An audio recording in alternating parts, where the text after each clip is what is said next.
Imagine you are a kingpin in New York City in 1986. You run a crew. You move kilos. You have $100,000 in cash sitting in a shoebox under your bed. You have bodyguards at every door. You have rooftop lookouts with walkie-talkies watching every car that turns down your block. You have cops on your payroll. You have judges on your payroll. You have your own mother driving a Mercedes because you paid for it in cash. Nobody can touch you. Rivals won't dare. The feds are still figuring out what crack even is. Every man on your block owes you something. You are untouchable. And then you come home one night and you see a car parked across the street that you don't recognize. You stop walking. You feel your heart speed up. You heard something at a club last weekend. Somebody said a name, the Baldens. You heard they hit a spot in Harlem last week and left 4 people dead in a kitchen. You heard they hit a stash house in Jamaica, took $100,000 in cash, and the 2 men guarding it, nobody ever heard from them again. You heard they don't sell, they only take.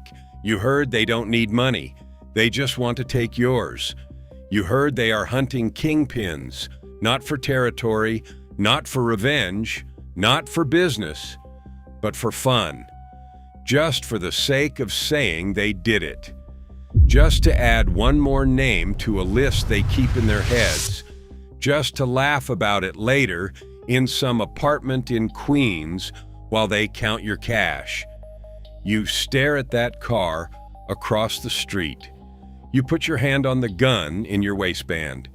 You realize for the first time in your entire life as a kingpin, you are scared. Scared of a family, 4 brothers and their cousin, a regular black family from Queens, mother and father in the house, no crew, no empire, no territory, no supplier, just 5 men with nothing to lose and guns in their hands. Their last name was Balden, and in 1986 they were the only thing in New York City that scared the kings. This is the story of the Balden brothers, the family that hunted kingpins for sport. The Balden brothers did not come out of a broken home. That is the first thing that makes their story different. Most YouTube gangster stories start the same way. Father gone, mother working 3 jobs, crack in the house, projects full of violence. Kid turns to the streets at 12. That was not the Baldens. Their parents were both in the house, mother and father, Queens, New York, working people, a normal middle-class black household in the 1970s, the kind of family where you went to church on Sunday, where you said yes, sir, and yes, ma'am, where you did your homework at the kitchen table. There were 4 brothers. Curtis was the oldest, big, quiet, physical, the kind of man who did not need to say much because when he walked in a room, everyone felt it. Henry was next, the shooter, the one with the temper, the one who would pull the trigger when nobody else would.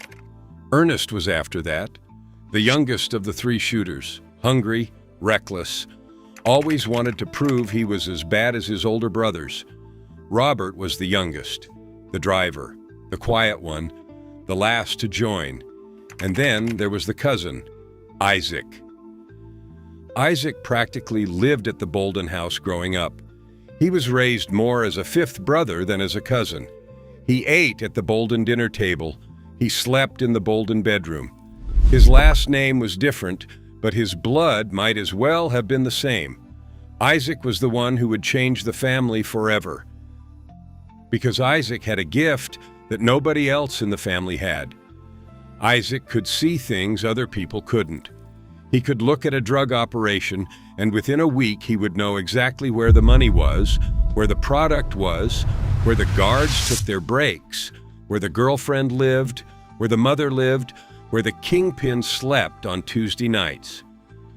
The streets called Isaac by a name that told you everything about him. Just me. No crew, no backup, no partners, just me. And in 1984, Just Me sat his four brothers down and told them the idea that was going to make them rich and kill every last one of them. Here's what Just Me figured out. He was 18 years old, barely out of high school, and he had looked around Queens and seen something nobody else had seen yet. Drug dealers could not call the police. Think about that for a second. A corner kid selling crack just made $4,000 in cash by sunset. Lieutenants were carrying $50,000 in duffel bags. Kingpins were sitting on millions in single apartments. All of it, every last dollar, was illegal money. If somebody kicked in the door and took it, the dealer had exactly zero options. Call the cops?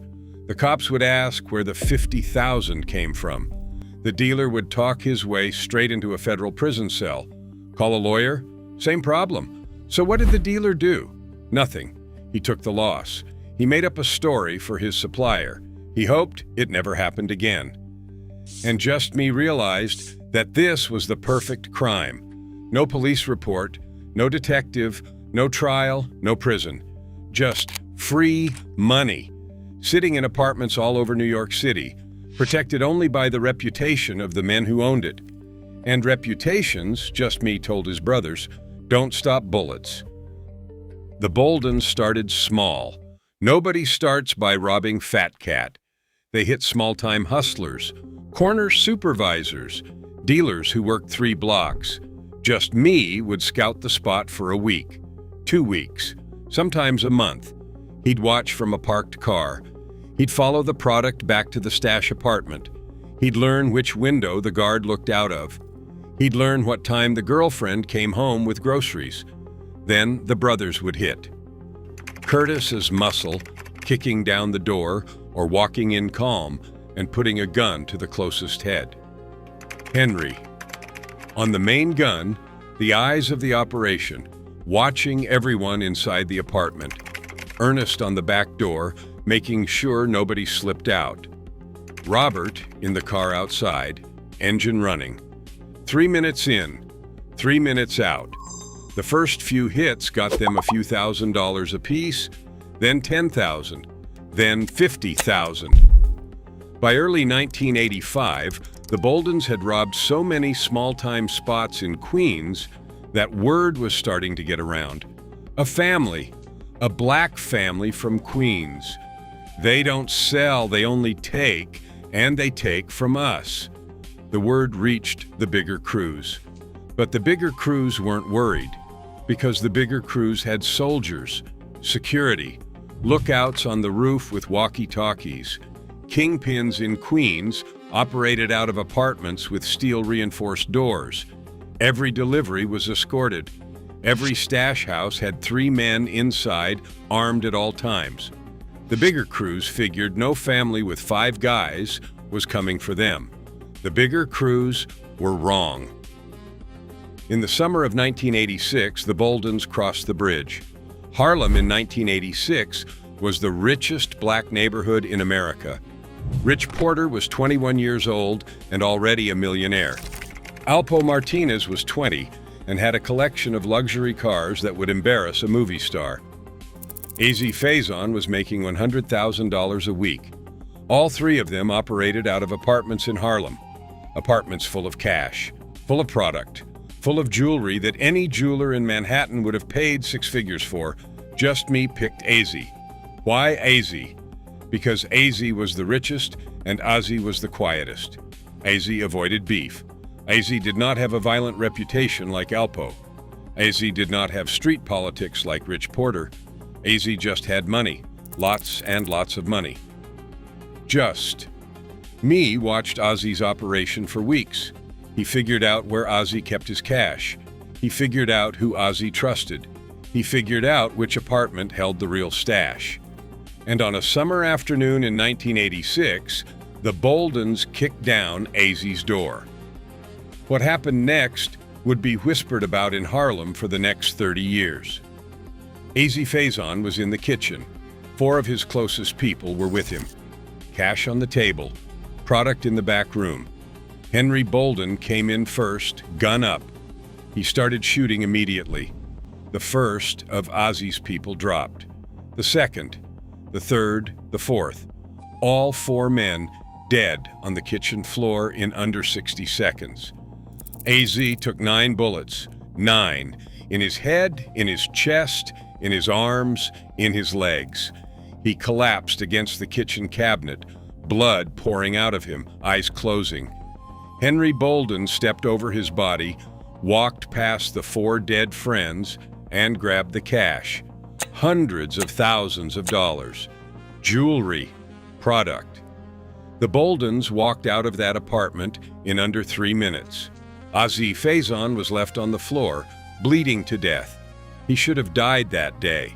9 bullets, a kingpin with 4 dead friends around him. Nobody in Harlem expected Ozzy to live, but Ozzy lived. Doctors worked on him for hours. They dug bullets out of places human bodies are not supposed to have bullets. They told his mother he would not walk again. Then they told her he would not talk again. Then they told her he would have brain damage. Ozzy came out of the hospital weeks later, able to walk and talk. And Ozzy made a decision that no kingpin had ever made in New York history. Ozzy testified. He walked into a courtroom. He pointed at Henry Balden. He told a jury exactly what happened in that apartment. Henry Balden went to prison, but the other Baldens were still free. And the word that went out to every kingpin in New York City after the Ozzy robbery was simple. These men will kill you, even if they do not mean to. They will shoot everyone in the room and take your money, and they will walk away laughing. And every kingpin in Harlem, in Queens, in Brooklyn, in the Bronx, every one of them changed their routines that week. Fat Cat Nichols, who was in prison by 1986, but still running his Queens operation through messengers, heard about the Ozzy robbery. He doubled security on every stash house. Alpo Martinez heard about it. He started sleeping in a different apartment every night. Supreme McGriff heard about it. His nephew Prince was running the Supreme team on the ground. They added rooftop lookouts with walkie-talkies over the entire Baisley Park houses. Every crew in New York City changed how they operated in the summer of 1986. Because of a family from Queens, because of 5 men with guns. The Baldens weren't the biggest crew in New York. They weren't the richest. They weren't the most numerous. But they had something the kingpins didn't have. The kingpins had empires.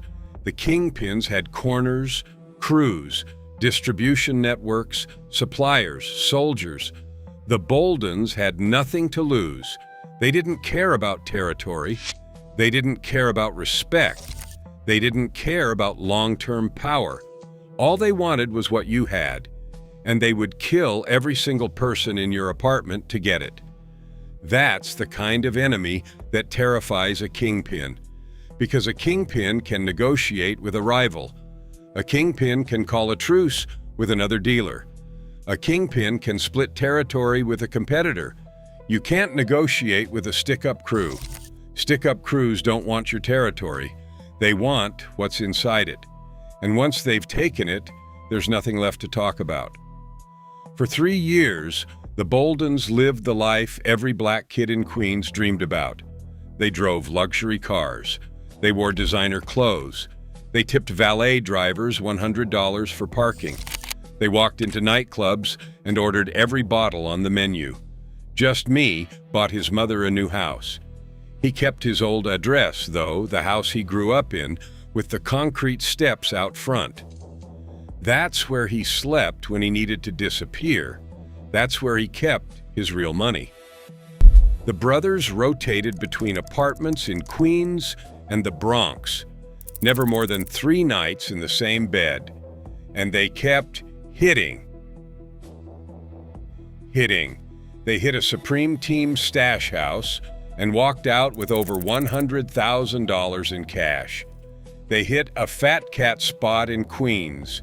They took the product, they took the money, and they left the guards tied up on the floor. They hit dealers in Brooklyn. They hit the Bronx.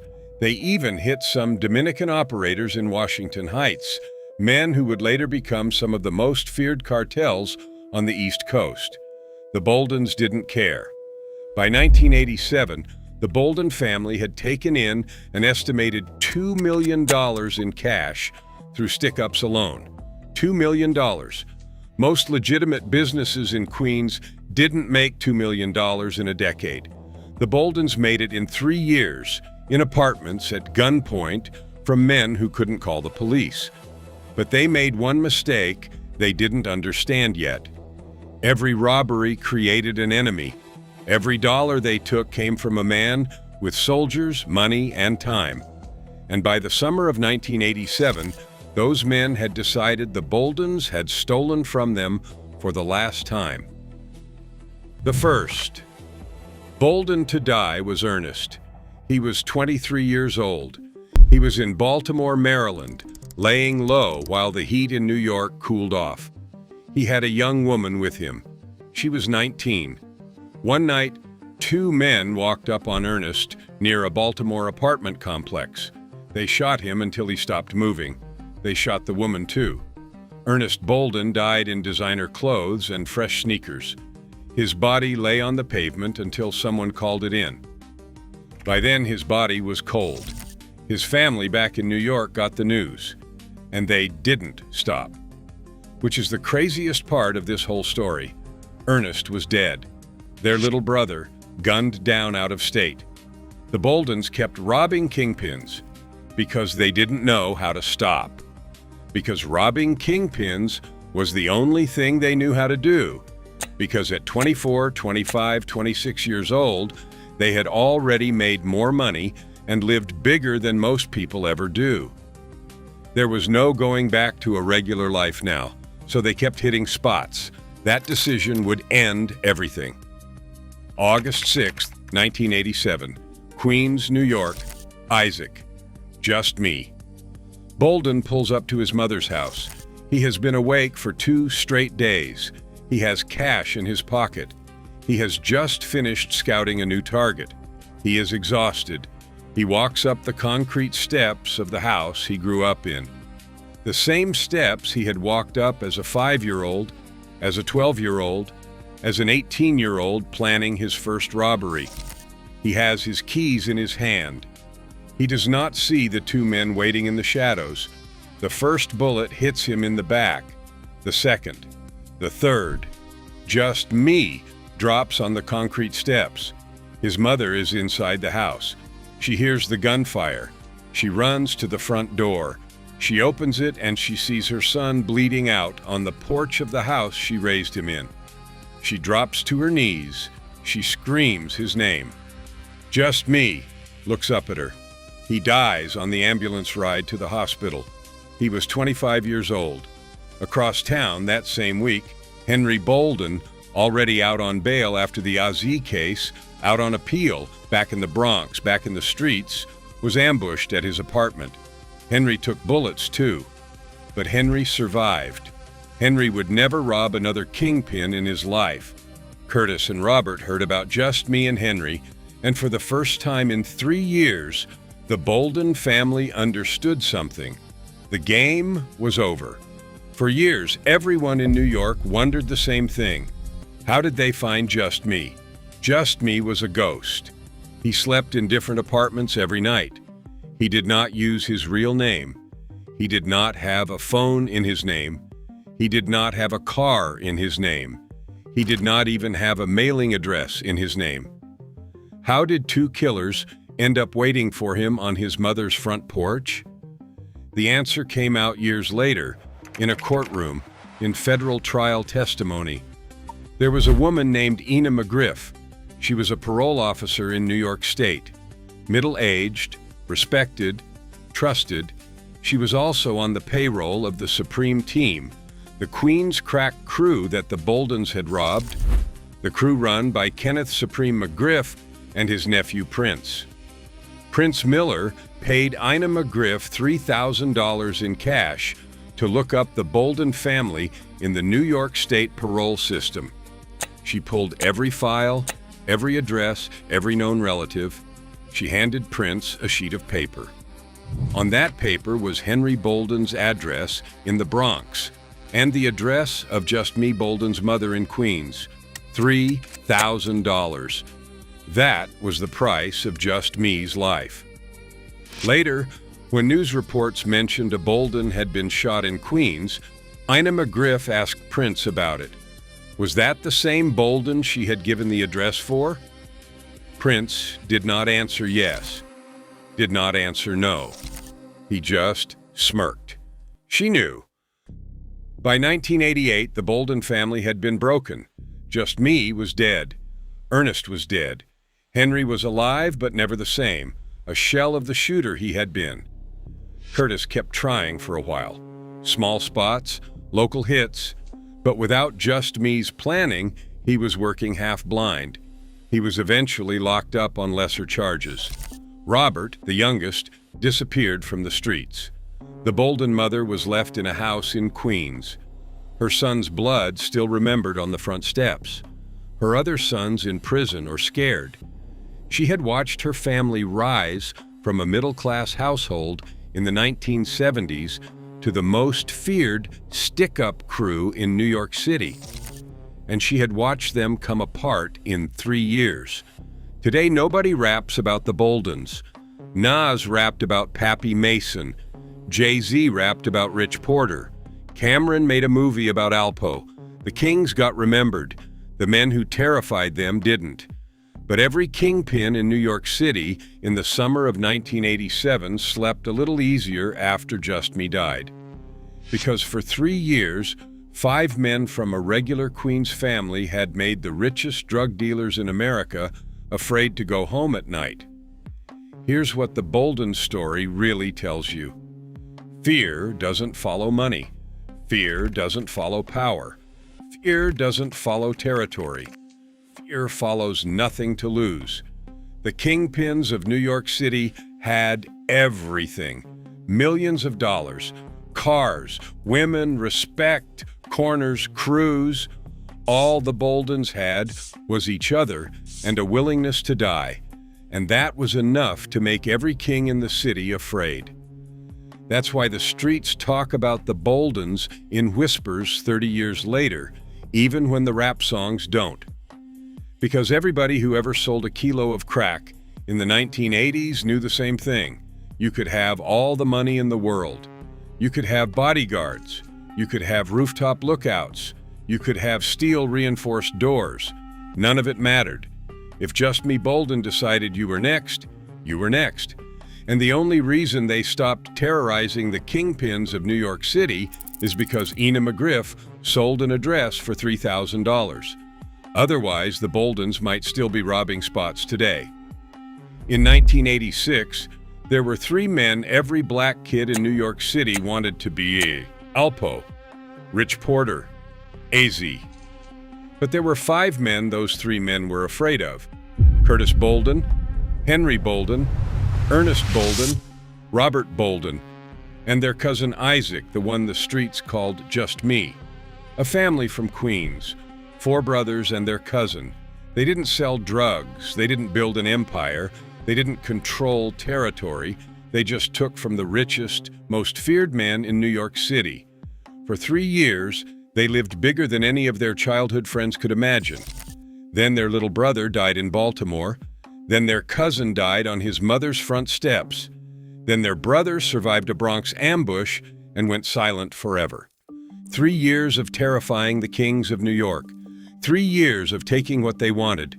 And in the end, nothing left but a mother on a porch, holding her dying son in a house she had raised him in.